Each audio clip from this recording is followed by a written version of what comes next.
parlons de l'homme. On parle de l'homme ici. Parce que Dieu a voulu que l'homme soit la tête de toutes choses. Donc dans la hiérarchie divine, il y a Dieu, il y a le Christ, il y a l'homme, il y a la femme, il y a les enfants. C'est comme ça que Dieu a classé les choses. Donc après la divinité, Dieu va donner la tête de toutes choses à l'homme sur la terre. C'est pourquoi il a créé l'homme en premier. Et il va tirer la femme de l'homme. Donc l'homme est la tête.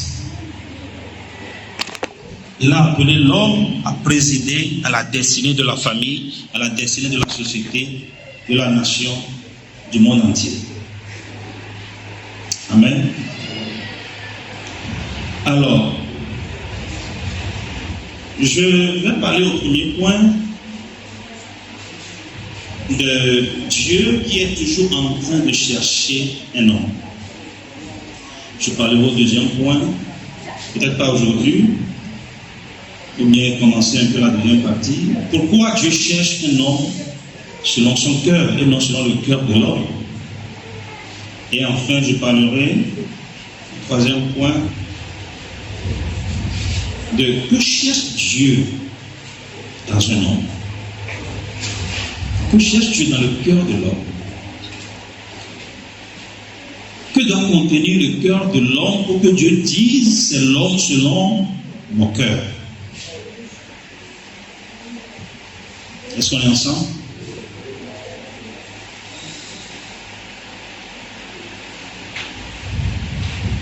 Donc, là, cela va m'amener à parler de l'homme en général.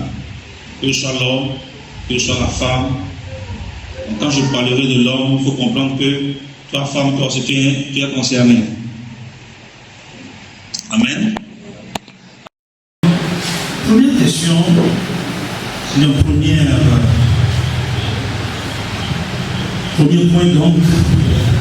Dieu cherche toujours un homme. De tout temps et de toute époque, Dieu a toujours cherché un homme. Pas deux hommes, un homme. Amen. Nous allons voir quelques passages qui traduisent cette soif de Dieu de toujours avoir l'homme qu'il faut. Je lis le premier passage dans Ézéchiel chapitre 22, le verset 30. Ézéchiel chapitre 22, le verset 30. Je cherche parmi eux un homme qui élève un mur, qui se tienne à la brèche devant moi en faveur du pays, afin que je ne le détruise pas. Mais je n'en trouve point. Donc, nous avons vu dans l'autre passage, Dieu disait que enfin j'ai trouvé l'homme selon mon cœur. Ça veut dire que Dieu a cherché jusqu'à trouver un homme. Un homme qui obéit donc aux critères de Dieu. Un homme qui obéit à ses exigences. Donc nous voyons dans ce verset qui dit, il cherche parmi eux un homme, mais il n'en a point trouvé. La présence d'un homme, quelque part, peut changer beaucoup de choses, peut être la solution à beaucoup de choses. L'homme, ou bien homme, ta présence dans ta famille doit changer beaucoup de choses. Dieu compte sur toi pour apporter beaucoup de changements dans ta famille. Dieu compte sur toi pour apporter beaucoup de changements dans la société. Ta présence là où tu te retrouves est la réponse de Dieu à un problème ou à une situation. Donc je cherche un homme qui puisse élever le mur, afin que je ne détruise pas le peuple. Mais je n'en ai point trouvé. Donc, nous venons de voir encore que Dieu cherche toujours. Le deuxième passage qui prouve que Dieu a toujours cherché un homme. 2 Chroniques, chapitre 16, le verset 9. 2 Chroniques, chapitre 16, le verset 9. Car l'Éternel étend ses regards sur toute la terre pour soutenir ceux dont le cœur est tout entier en lui. L'Éternel fait quoi? Il étend ses regards. Donc l'Éternel, depuis son trône, étend ses regards pour chercher quelqu'un, pour chercher un homme, pour chercher une femme. En tout cas, pour chercher une personne qui puisse être la solution à un problème. Comme au temps de Marie, Dieu cherchait une jeune fille qui a pu se préserver pour porter le Seigneur, le Sauveur du monde. Heureusement, il l'a trouvé. Imaginez s'il ne l'avait pas trouvé. Comment cela allait? Qu'en sera-t-il de nous aujourd'hui? Qu'est-ce qui allait se passer s'il n'en avait pas trouvé? Donc Dieu cherche toujours un homme pour être la solution à un problème. Comme certains le disent souvent, Dieu a beaucoup de problèmes. Dieu a des problèmes. Dieu a des problèmes. Ce n'est pas toi seul qui a des problèmes. Dieu aussi a des problèmes. Donc ne pense pas que c'est toi seul qui réfléchit. Ne pense pas que c'est toi seul qui passe l'insomnie. Dieu aussi passe les nuits blanches. Il réfléchit tout le temps. Parce qu'il a tellement de problèmes.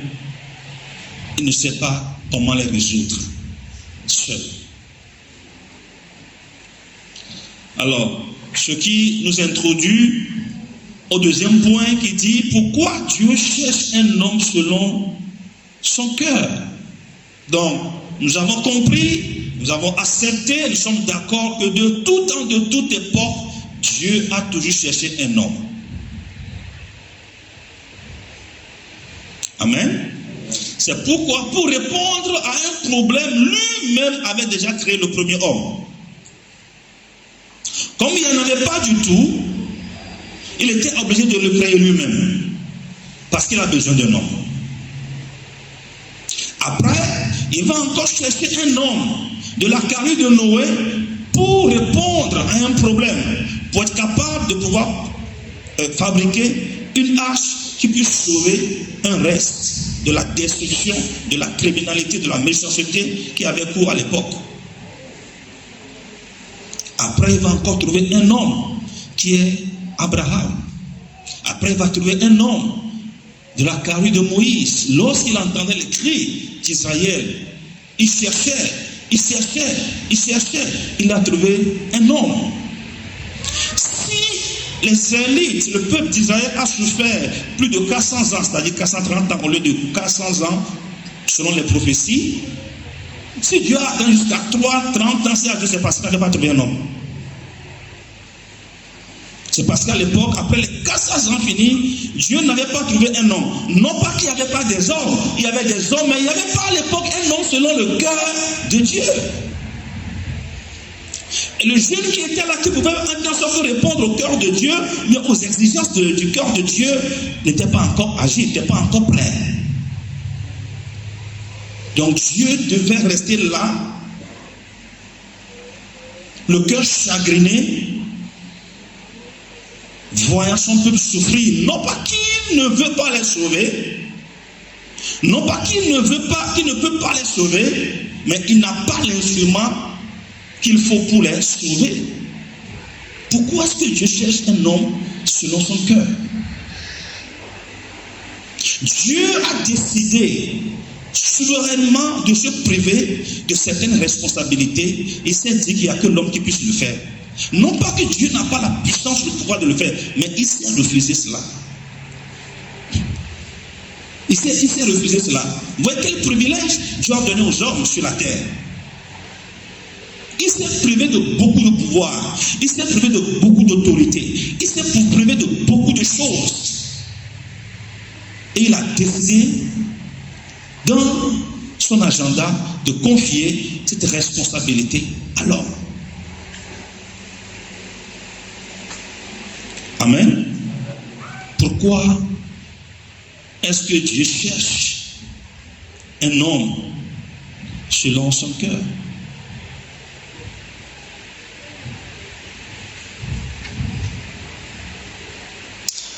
Parce que Dieu accorde une grande considération à l'homme, au point de s'interdire certaines responsabilités dont il a habilité l'homme seul à l'accomplir. Dieu accorde une grande considération à l'homme, au point de s'interdire de se priver de certaines responsabilités dont il a habilité l'homme seul à l'accomplir. Les hommes, vous avez une lourde responsabilité. J'ai dit que quand je parle d'hommes ici, je parle de tout le monde, mais en dehors de cela, les hommes en tant qu'hommes, au masculin, ils ont une lourde responsabilité. Ils ont plus de responsabilités que les femmes. Plus de responsabilités. Le jour là, les hommes devront répondre de leurs femmes, de leurs enfants, de leur famille. Les hommes auront à répondre. Donc, notre responsabilité, notre part de responsabilité est encore beaucoup plus élevée. C'est pourquoi il faut trouver un bon homme qui puisse répondre aux exigences de Dieu. C'est pourquoi il faut trouver un homme selon le cœur de Dieu. C'est pourquoi, femme, toi, si tu as besoin de trouver un homme selon le cœur de Dieu, si tu veux te marier, si tu rates l'homme selon le cœur de Dieu, tu as raté ta vie, tu vas rater ta destinée. L'homme qui n'est pas selon le cœur de Dieu peut détruire ta destinée. Par contre, l'homme selon le cœur de Dieu, pour ta vie, peut te propulser dans ta destinée. Amen. Psaume chapitre 8, le verset 4 à 7. Psaume chapitre 8, le verset 4 à 7. Quand je contemple les cieux, ouvrage de tes mains, la lune et les étoiles que tu as créées, qu'est-ce que l'homme? Qu'est-ce que l'homme pour que tu te souviennes de lui, et le Fils de l'homme pour que tu prennes garde à lui? Tu l'as fait de peu inférieur à Dieu et tu l'as couronné de gloire et de magnificence. Tu lui as donné la domination sur les œuvres de tes mains. Tu as tout mis sous ses pieds. Wow. C'est fort. C'est très fort. Je parlais tantôt de Dieu qui a habilité l'homme. C'est-à-dire qu'il lui a délégué le pouvoir, l'autorité de faire quelque chose. Voilà ça qui est ici. Voilà le pouvoir, l'autorité que Dieu a conféré à l'homme. Quand je contemple les cieux ouvrage de tes mains, la complexité des cieux, la lune et les étoiles que tu as créées, comment c'est rayonnant, comment c'est glorieux, comment c'est complexe. On ne sait pas d'où est-ce qu'ils tirent leur lumière qu'ils projettent sur la terre. Nous savons que pour allumer ces ampoules, il faut actionner quelque chose. Mais les lumières là, que le soleil dégage, que les étoiles dégagent, que la lune dégage, il le dit tout. Quand je contemple ces choses, je me demande, qu'est-ce que l'homme? Pour que tu puisses lui donner une telle importance, tu l'as fait de peu inférieur à Dieu. De peu inférieur à Dieu.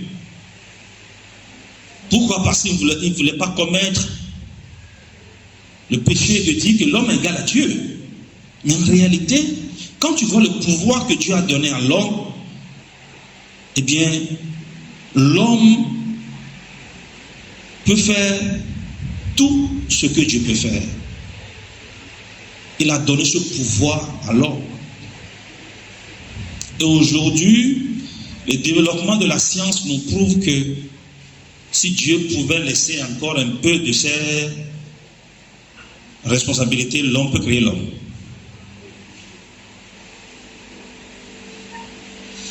L'homme peut créer l'homme. J'ai fait l'expérience de rentrer dans une voiture qui se conduit par elle-même, qui s'arrête au feu rouge, qui attend le feu vert, et elle continue, elle prend le virage, elle-même, le chauffeur ne touche à rien.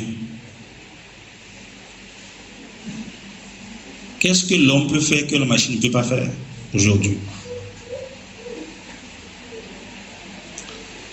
Vous voyez l'importance que Dieu accorde à l'homme. Toi qui te méprises, je vais profiter pour te parler ce soir. Toi qui te minimises, que tu sois homme ou femme. Toi qui te méprises, qui te sous-estime, qui te minimise, comprends ce soir que Dieu a une grande considération pour toi. Tu es loin d'imaginer quelle force, puissance, pouvoir Dieu a déposé en toi.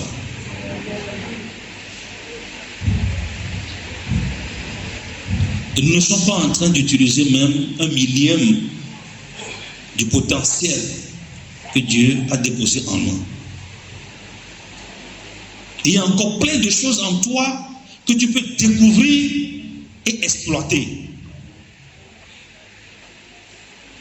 Il y a plein de choses que tu peux découvrir en toi, faire ressortir et exploiter pour que cela soit une bénédiction pour ta génération. Tu as couronné l'homme de gloire et de magnificence. Et tu lui as donné la domination sur les œuvres de tes mains.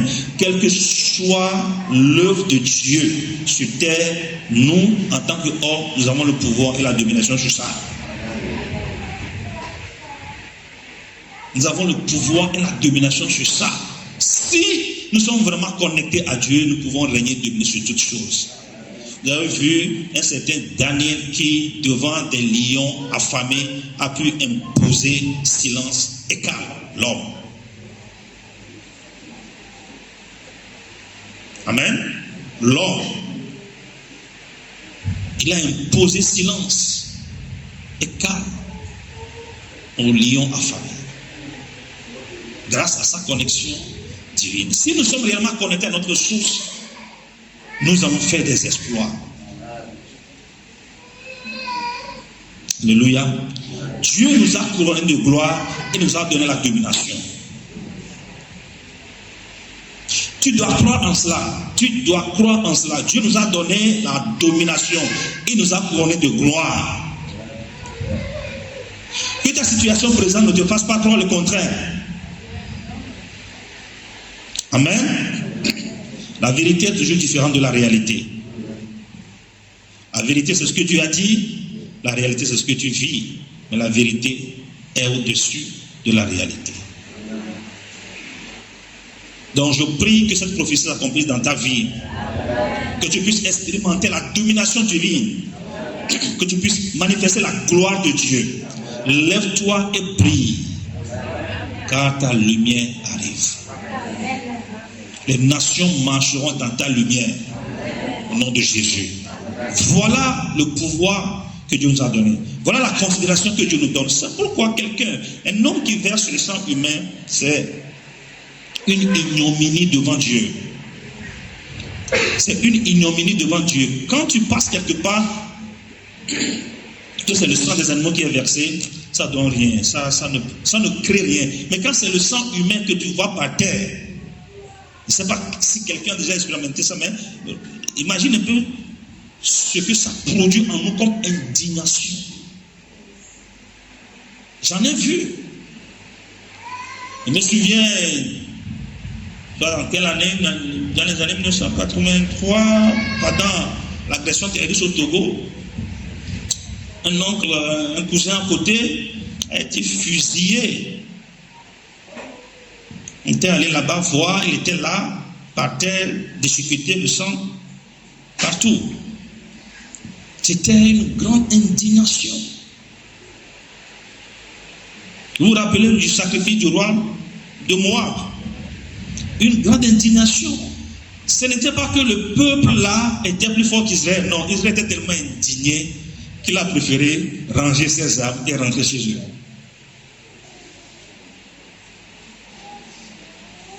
Amen. C'est la place qu'occupe l'homme dans le cœur de Dieu.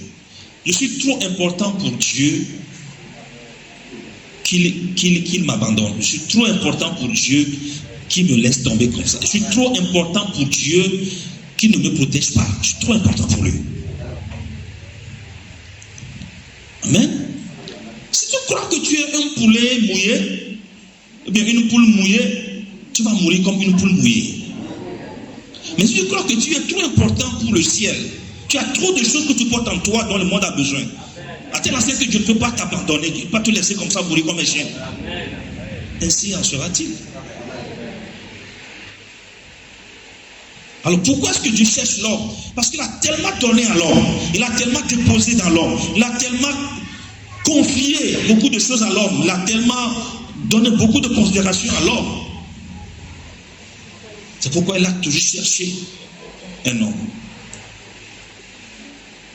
Il y a plus de 8 milliards d'hommes sur la terre, mais Dieu cherche toujours. Dieu cherche toujours. Dieu cherche toujours. Ça veut dire que les hommes selon le cœur de Dieu sont rares. Les femmes selon le cœur de Dieu sont rares. Pourquoi est-ce que Dieu cherche un homme selon son cœur? C'est à cause de son agenda. C'est parce que Dieu a un agenda à accomplir. Et à cause de cet agenda, il ne peut pas prendre n'importe qui. Il cherche un homme, certes, mais pas n'importe quel homme. Il cherche l'homme selon son cœur. Dieu a un grand agenda. Un grand agenda à accomplir. Surtout en cette fin des temps. Nous sommes au temps des accomplissements des prophéties. Et Dieu est en quête. Il a soif des hommes qui puissent véritablement répondre à son attente.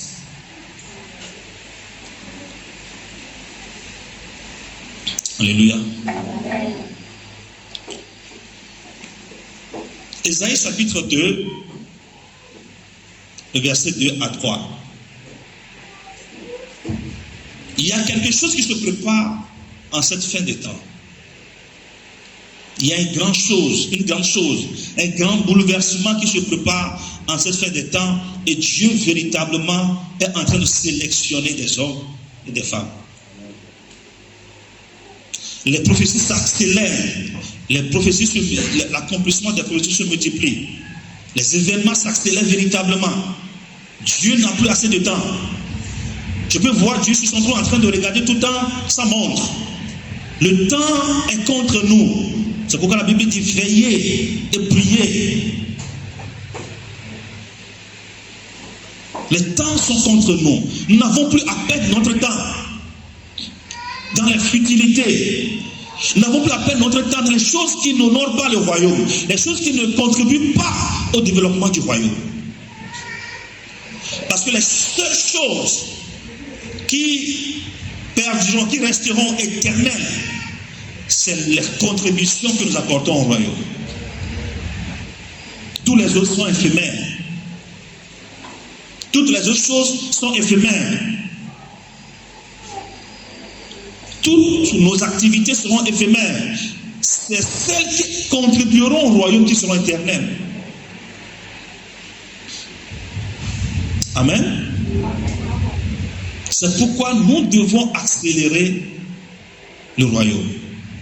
Nous devons hâter les choses du royaume. Dieu a hâte de voir cette chose s'accomplir. Donc, je parlais de Ésaïe chapitre 2, verset 2 à 3. C'est un verset qui est lu souvent quand on parle de l'agenda final de Dieu.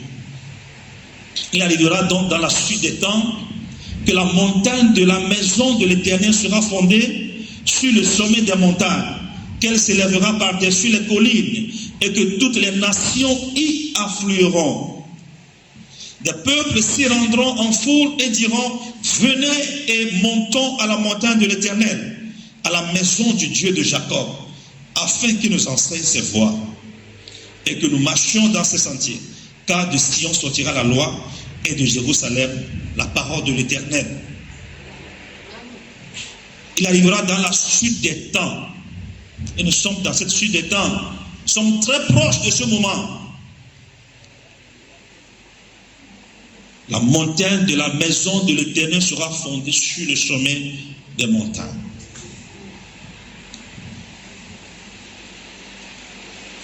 Toutes les gloires que vous voyez aujourd'hui, il arrivera un temps où la gloire de Dieu va surmonter cette gloire. C'est une prophétie biblique, c'est la parole de Dieu, cela va s'accomplir.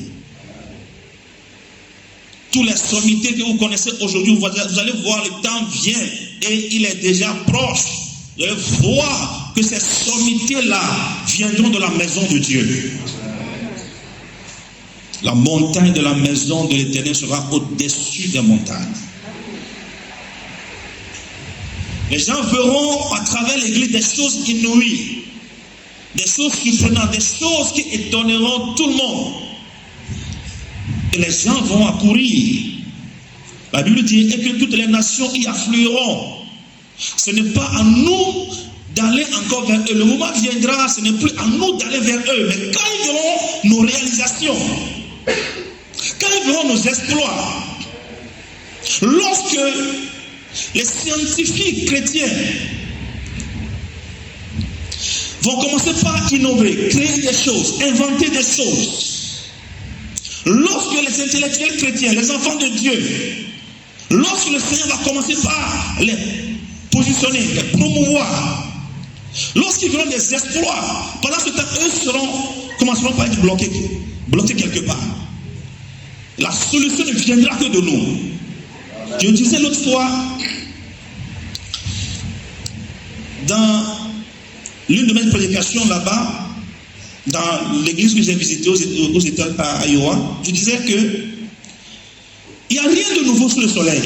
Ce qui s'est passé au temps de Joseph va encore s'accomplir. Où les nations seront bloquées économiquement parlant, les chefs d'État, les dirigeants seront bloqués, ne sauront pas quoi faire. Et Dieu va susciter des Joseph. Ça, je le dis souvent. Dieu va susciter des Joseph. Dieu va susciter des Daniel, Dieu va susciter des Esther. Est-ce que vous êtes là? Je crois vraiment en ce temps. Il n'y a rien de nouveau sous le soleil. Ce qui s'est passé, c'est ce qui se passe encore, c'est ce qui se passera. C'est ce que la Bible a dit, n'est-ce pas? Amen. C'est pourquoi nous devons nous préparer en tant qu'hommes, en tant que femmes. Préparons-nous. Préparons-nous parce que le temps est proche. Ne perdons plus le temps.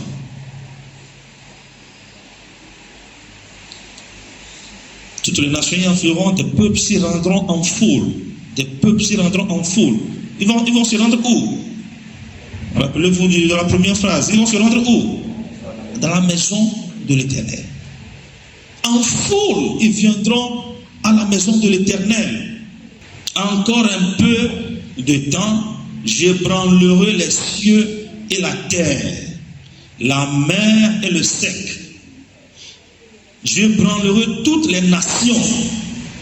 Les trésors de toutes les nations viendront et je remplirai de gloire cette maison, dit l'Éternel des armées. Verset 8. L'argent est à moi et l'or est à moi, dit l'Éternel des armées. Verset 9. La gloire de cette dernière maison sera plus grande que celle de la première, dit l'Éternel des armées. Et c'est dans ce lieu que je donnerai la paix, dit l'Éternel des armées. En ce temps, le monde entier perdra la paix. En ce temps, le monde entier va perdre la paix. Il n'y aura la paix que dans la maison de Dieu. Ce sera comme au temps d'Israël en Égypte. Lorsque toute l'Égypte est couverte de ténèbres, il y avait la lumière à Goshen. L'électricité n'était pas présente en ce moment, mais il y avait la lumière à Goshen en plein ténèbres.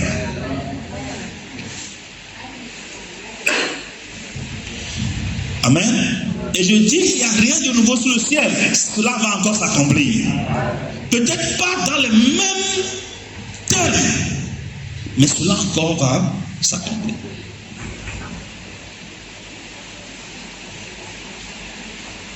Alléluia. Le temps est presque venu où l'Éternel va secouer les nations. Et les trésors des nations. L'Éternel va dépouiller les nations, va dépouiller les païens et va faire un transfert de fonds, un transfert de richesses, un transfert de trésors vers la maison de Dieu. Mais entre les mains de qui? Toi et moi, nous savons que Dieu ne gaspille pas ses ressources. Mais entre les mains de qui est-ce que Dieu va transférer les trésors du monde? Pas dans la main d'un insensé. Pas dans la main des arrogants. Pas entre les mains des orgueilleux. Non.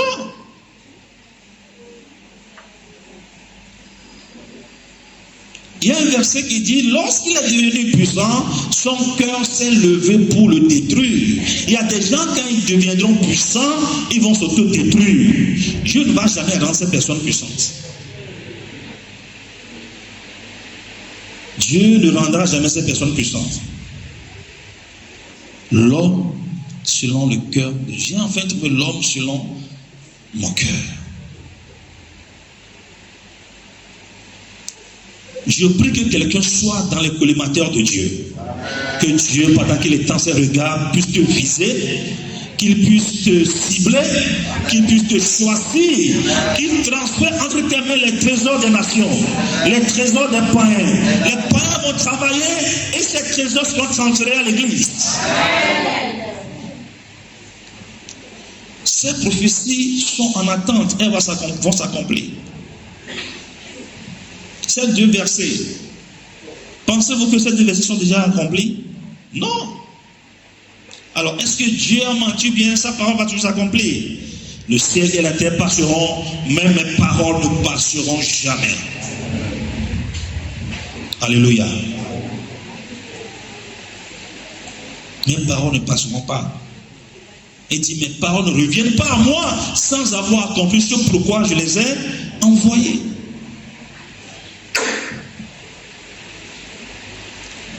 Alors pourquoi est-ce que Dieu cherche un homme selon son cœur? Parce que l'agenda final de Dieu est très important. Dans cette nuit, nous avons appris que Dieu a toujours, de tout temps, de toute époque, de toute saison, de toute période, toujours cherché un homme. Chercher un homme. Même dans ton service là-bas, Dieu cherche quelqu'un à qui confier ce service. Il sait que dans 5 ans, dans 10 ans, se passera un problème et on cherchera quelqu'un à qui confier cette responsabilité. Mais est-ce que tu es prêt?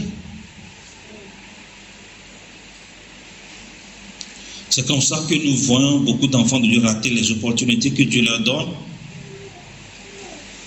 Et à la fin, c'est Dieu que nous accusons. Mais peut-être que c'est toi qui n'es pas prêt.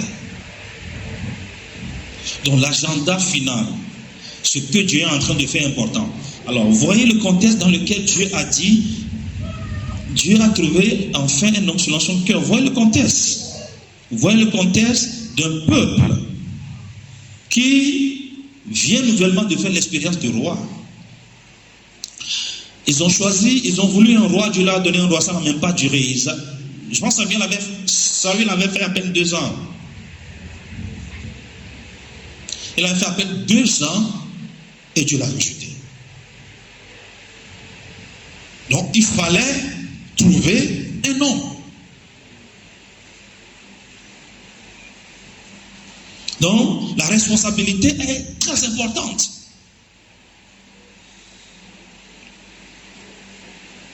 L'enjeu est majeur. Il fallait un homme selon le cœur de Dieu.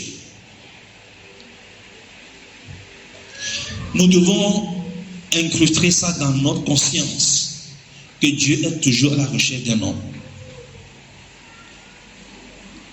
2 Timothée chapitre 2 verset 22 disait, dans la maison de Dieu il y a plusieurs vases, plusieurs types, mais c'est le vase qui se maintient pur qui sera utilisé. Et lorsque le roi aura besoin d'utiliser un vase, il ne va pas aller dire, bon, ce vase-là c'est en or, malgré qu'il y a caca dedans, c'est en or, je vais utiliser ça. Non. Non. Il va prendre un vase qui est en bois, certes en bois, mais qui est propre. Parce qu'il ne va pas aller laver le vase devant l'invité d'honneur qu'il a reçu. Donc, quelle que soit ta beauté, ta taille, tout ça là, si tu ne respectes pas les critères de Dieu, tu ne vas pas t'utiliser. Je suis désolé. Ce n'est pas question de taille. Ce n'est pas question de grosseur, ou bien de rondeur, de je ne sais pas quoi, de forme, de beauté. Non. C'est question de qui répond aux critères de Dieu. Amen. Qui répond aux critères de Dieu. Qui peut répondre aux besoins de Dieu. En tout cas, sache que Dieu a des besoins. Il a des problèmes. Et il continue de chercher celui qui peut résoudre ce problème-là. Et ma prière, c'est que ce soit toi. Amen. Que Dieu te bénisse.